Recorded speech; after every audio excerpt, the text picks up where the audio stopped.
1월 19일 오늘의 말씀은 누가복음 7장 1절에서 17절입니다. 예수께서 모든 말씀을 백성에게 들려주시기를 마치신 후에 가버나움으로 들어가시니라. 어떤 백부장의 사랑하는 종이 병들어 죽게 되었더니 예수의 소문을 듣고 유대인의 장로 몇 사람을 예수께 보내어 오셔서 그 종을 구해 주시기를 청한지라. 이에 그들이 예수께 나와 간절히 구하여 이르되 이 일을 하시는 것이 이 사람에게는 합당하니이다. 그가 우리 민족을 사랑하고 또한 우리를 위하여 회당을 지었나이다 하니 예수께서 함께 가실새 이에 그 집이 멀지 아니하여 백부장이 벗들을 보내어 이르되 주여 수고하시지 마옵소서. 내 집에 들어오심을 나는 감당하지 못하겠나이다. 그러므로 내가 주께 나아가기도 감당하지 못할 줄을 알았나이다. 말씀만 하사 내 하인을 낫게 하소서. 나도 남의 수하에 든 사람이요 내 아래에도 병사가 있으니 이더러 가라 하면 가고 저더러 오라 하면 오고 내 종더러 이것을 하라 하면 하나이다. 예수께서 들으시고 그를 놀랍게 여겨 돌이키사 따르는 무리에게 이르시되 내가 너희에게 이르노니 이스라엘 중에서도 이만한 믿음은 만나보지 못하였노라 하시더라. 보내었던 사람들이 집으로 돌아가 보매 종이 이미 나아 있었더라.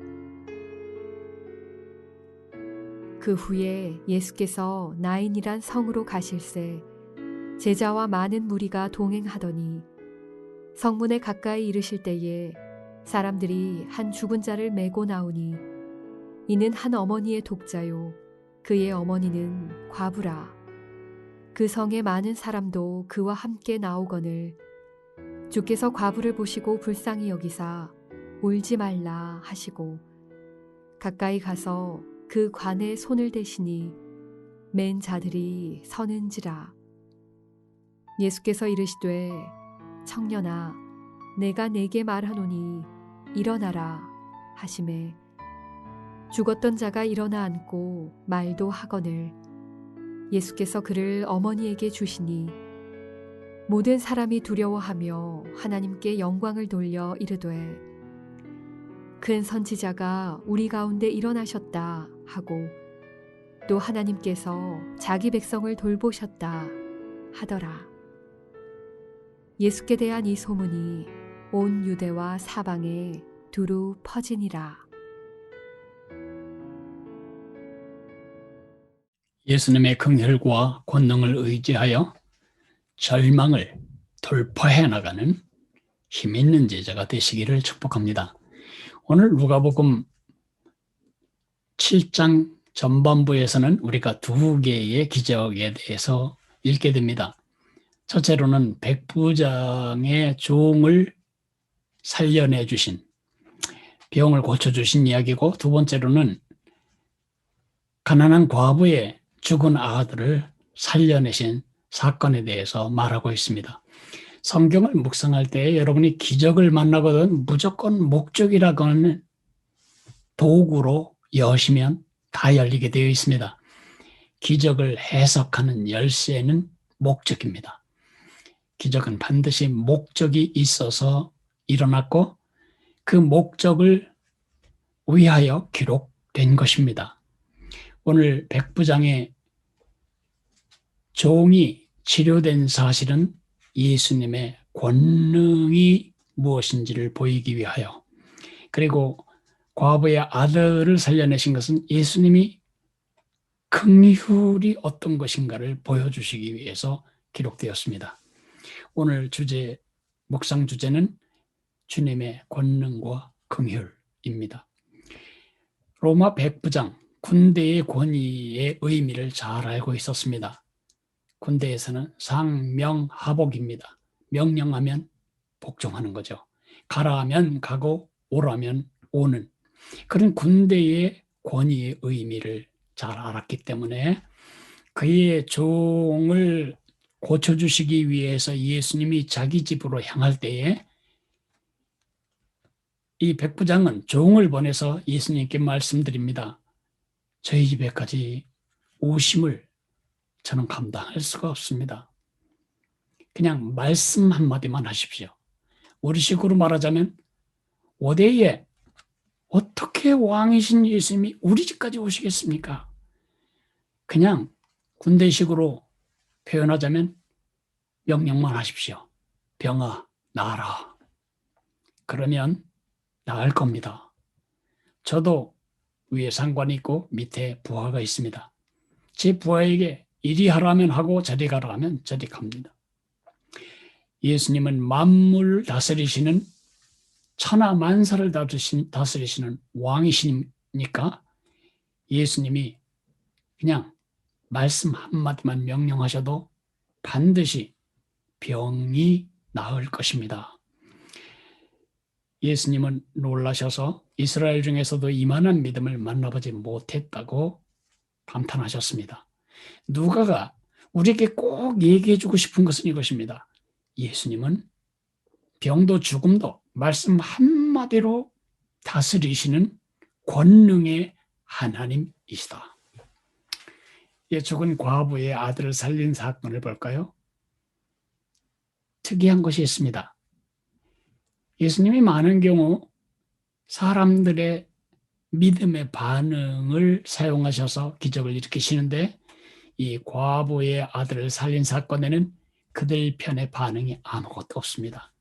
예수님을 믿은 것도 아니고 예수님께 간청한 것도 아니고 예수님께 기도한 것도 아니고 예수님께 부탁한 것도 아닙니다. 그들 편에서 아무것도 한 것이 없습니다. 모두가 예수님의 일방적인 행위였습니다.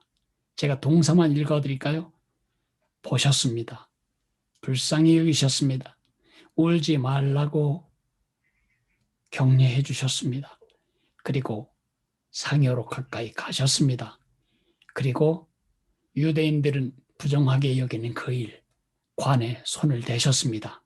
그리고 말씀하셨습니다. 청년아, 내가 네게 말하노니 일어나라. 그러자 죽은 청년이 일어나 앉고 말도 하자 모든 사람들이 두려워하고 하나님께 영광을 돌렸다고 말하고 있습니다. 누가가 이 사건을 통해 우리에게 꼭 얘기해 주고 싶은 것은 무엇일까요? 예수님은 죄로 말미암아 슬픔과 절망에 빠진 우리에게 다가오신 긍휼의 하나님이시다. 요약하면 뭐죠? 예수님은 말씀 한마디로 우리의 절망을 뒤집으실 수 있는 권능의 하나님이시며 우리가 주님을 찾아 나갈 힘조차 없는 걸 불쌍히 여기시고 우리에게 내려오시고 다가오셔서 우리를 구원해 주신 긍휼의 하나님이시라는 겁니다. 오늘 본문은 힘들고 어려운 현실을 살아가는 우리 모두에게 큰 위로와 힘이 됩니다. 세상에는 이런 통치자들이 있습니다.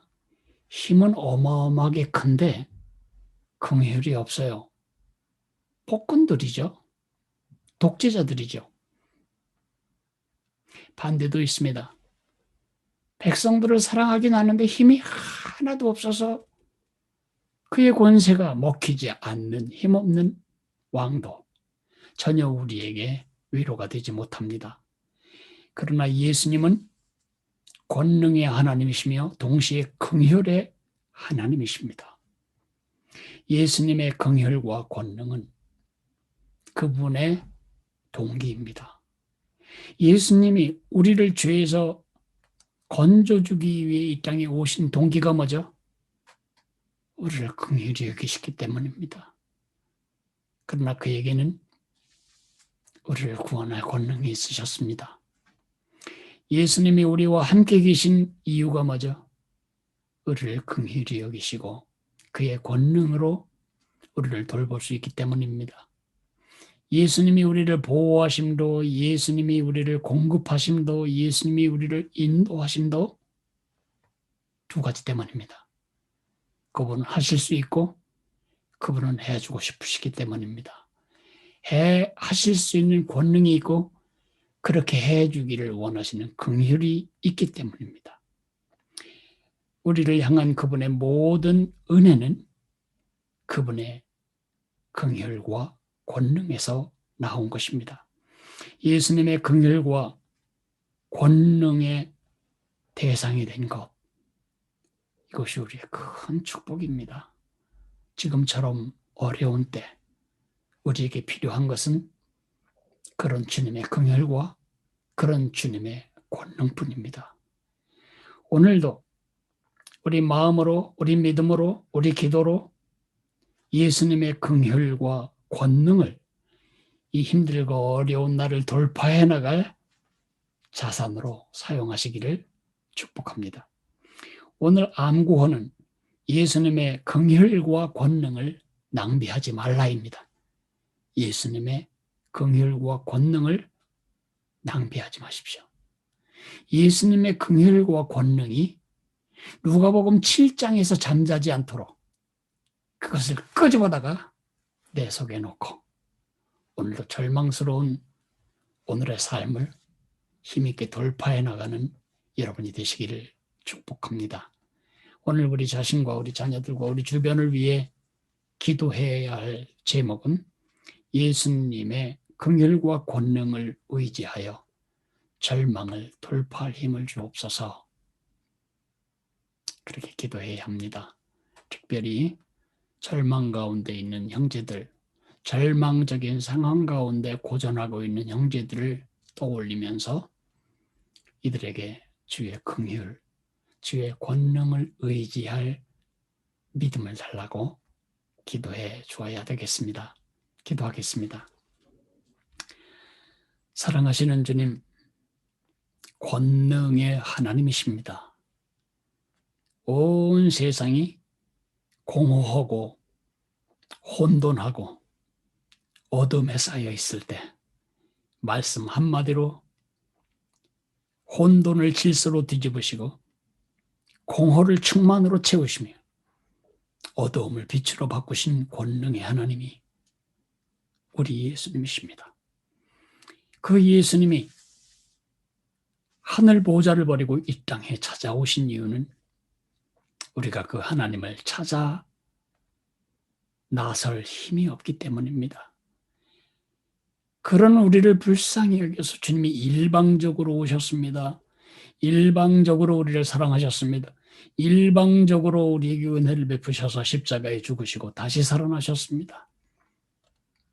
하나님 아버지, 권능의 하나님, 긍휼의 하나님 예수님을 보내주신 것을 감사합니다. 오늘도 긍휼의 하나님, 권능의 하나님, 그 예수님을 누가복음 7장의 역사책 안에 가두어 놓고 오늘 절망에 빠져 살지 않도록 저희들에게 믿음을 주시기를 원합니다. 그 사건을 오늘 내 사건으로 적용해도 되는 이유는 예수님이 지금 살아계시기 때문입니다. 오늘도 그 믿음으로 이 어려운 때를 잘 돌파해 나가도록 힘을 주옵소서. 특별히 절망적인 가운데 주님의 회복의 때를 기다리고 있는 형제 자매들 주여 긍휼히 여겨주시고 주의 권능을 행사하시기를 기도합니다. 예수님 이름으로 기도했습니다. 아멘. 하늘에 계신 우리 아버지여, 이름이 거룩히 여김을 받으시오며 나라가 임하시오며 뜻이 하늘에서 이루어진 것 같이 땅에서도 이루어지리이다. 오늘 우리에게 일용할 양식을 주시옵고 우리가 우리에게 죄 지은 자를 사하여 준 것 같이 우리 죄를 사하여 주시옵고 우리를 시험에 들게 하지 마시옵고 다만 악에서 구하시옵소서. 나라와 권세와 영광이 아버지께 영원히 있사옵나이다. 아멘.